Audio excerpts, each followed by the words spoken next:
Hello, hello, hello. Good afternoon, good morning, good evening, whenever or however you are watching me and wherever you are watching me. Greetings from me to you, my brothers and sisters in diaspora. I greet you too.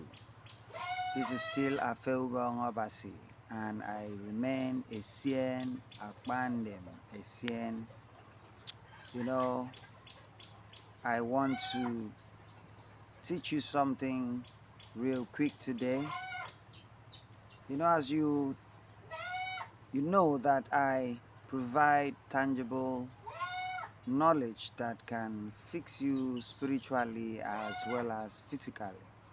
Okay, so today I want to talk to you about one of the most misconceived ideology of today,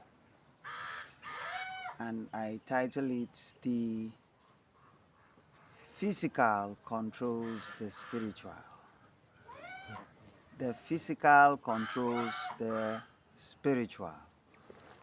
Okay, so before I go on, I want to introduce to you my book once again in case you haven't seen it, and that is Understanding Basic Ibibio Spirituality and Structure, written by me.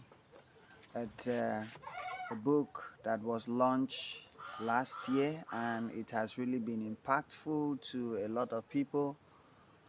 I am bringing it to you again because now it is very, very easy for you to get it.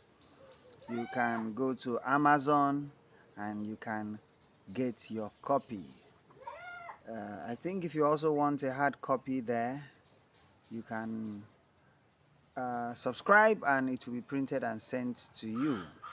It is a very powerful book that talks about spirituality in its large essence, and then also looking at it through the eyes of the biblioethnic group. So it's something that does not limit to the people that are just from Ibibio land. If you are from anywhere, you can learn from it because it holds a whole lot of deep spiritual understanding, and I feel you really, really need to have a copy if you're interested in having deeper understanding of spirituality. Once again, Understanding Basic Ibibio Spirituality and Structure, written by Essien Akbandem. So if you cannot type this name to find it on Amazon, you can type my name. I think that will also give you the name or bring the book for you to get. It's quite bulky, so you should know that it contains a lot, and then it is super, super rich. Okay, so let's get back to our discussion. And the discussion is that the spiritual controls the physical. You see, there are so many ideologies that are put out there being sold to us that it gives us this idea that we do not have control over things. One of such ideology is that the spiritual controls the physical. When we talk about control, control, you can't have control without having access, and you cannot have control without having leverage. So you must leverage on something and have access you must leverage on something and equally have access for you to be able to change a thing in wherever, however you want to change it. Even in business, without control, without access, without you being in charge, you cannot actually control the profits that you make. So the profit that you make in business is determined by you having control over your business, determine when and how you want to make money from your business. In the absence of that, you cannot actually progress in business. The same thing happens spiritually. So over the years, religion has given us this ideology that the physical is controlled by the spiritual, and so most of us go to church. We go to places of worship basically, and then we just pray that perhaps the spiritual could have mercy on us. You see, when the concept of mercy was also introduced, it gives us this ideology that our wellness, our completeness is determined by the next person. And so we pray for mercy. Have mercy. You know, I have wronged, I have this, I have that, but please just have mercy. We talk to whoever we hold dear. You know, because it comes from the foundation that says that the spiritual controls the physical. So one of the things we need to come to terms is that these ideas automatically incapacitate us. It makes us feel that we do not have any control over things. And so we think that the only thing we have left is perhaps pray and beg for mercy. But if you look at life as it is, you would understand that the reverse is the case. In this book, you would find such understanding. So you can actually get it because it's going to give you deeper understanding of what I'm about to teach you. Or I am teaching you because I have started already. What you need to know today is that the physical is the determining factor of everything, both spiritual and all ramification.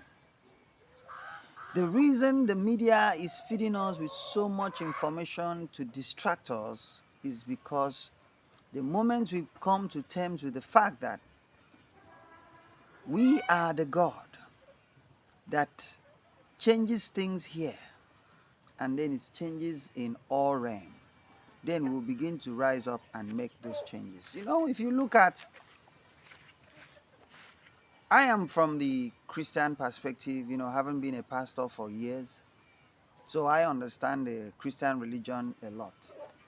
If you look at the prayers of Jesus, he showed one thing, that he is the one that change or control the affairs of things.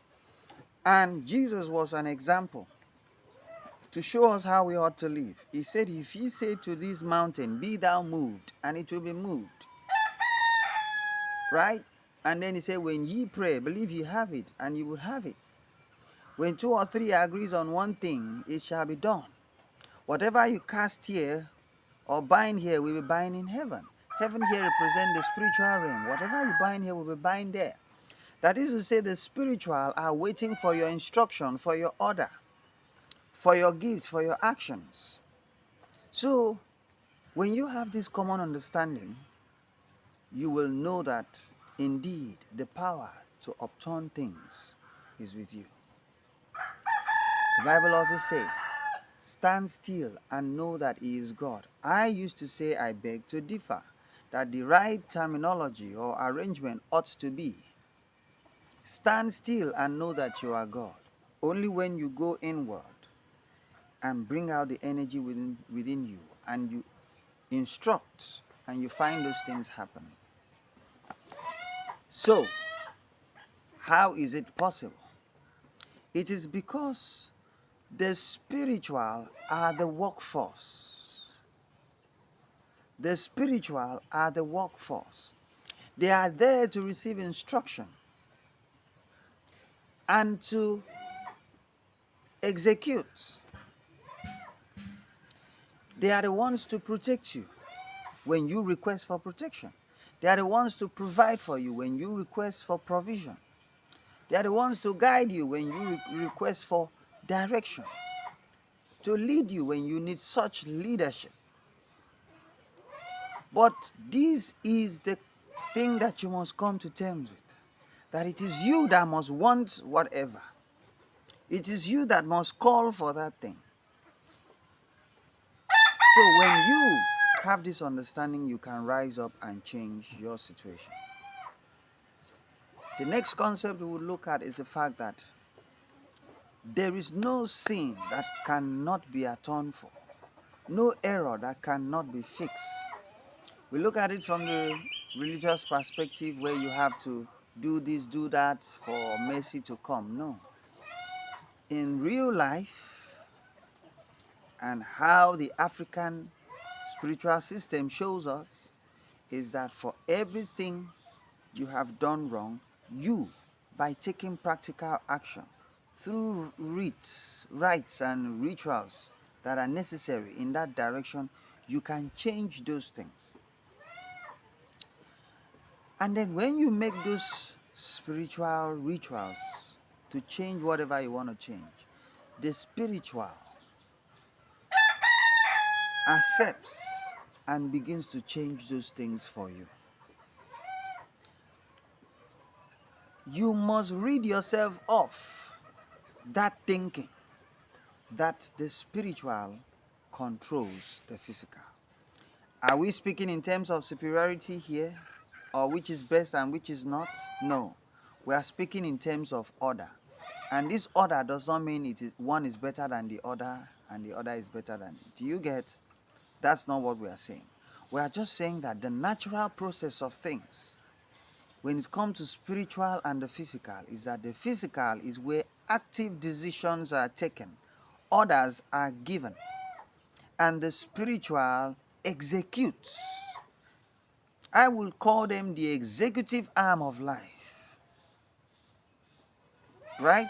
While I will call the physical the judiciary, or the legislative part of the of life. So either way, none is more superior, none is less or more important, but just understanding order. It's like wanting to have a child. The right order is that you must find someone who is willing to have the child with you. You must have sex with that person, and then after that, the person will get pregnant. From being pregnant, the person will have a child for you. Natural process. So when you understand the very order of everything you need in life, you are very close to results. The spiritual serve as a workforce, and this workforce cannot execute until order and empowerment is given. Order and empowerment coming hand in hand. What is the order? The words that you speak to instigate them. What is the empowerment? Your items that you offer, because seed time and harvest will not cease. So you order them with seeds, with gifts, with empowerment, and they begin to execute for you. It is very important that you take this information seriously, because it is going to start to reshape your thinking. It's going to bring upon you that responsibility that you have to change your life. I do not need to go further talking more about this. I just believe the little I have said is sufficient for you to understand. If you have questions, you have comments, feel free to drop it, and I will be very delighted to answer your questions as well as read your comments. Once again, this is Afeoba Mabasi, and this is a book that will enrich you very much. Understanding Basic Ibibio Spirituality and Structures. You will find a whole lot of knowledge in there, irrespective of where you are from, and it will guide you to go through your ethnic path to redemption. Do have a lovely day, and I look forward to seeing you in my next video. Thanks and bye for now.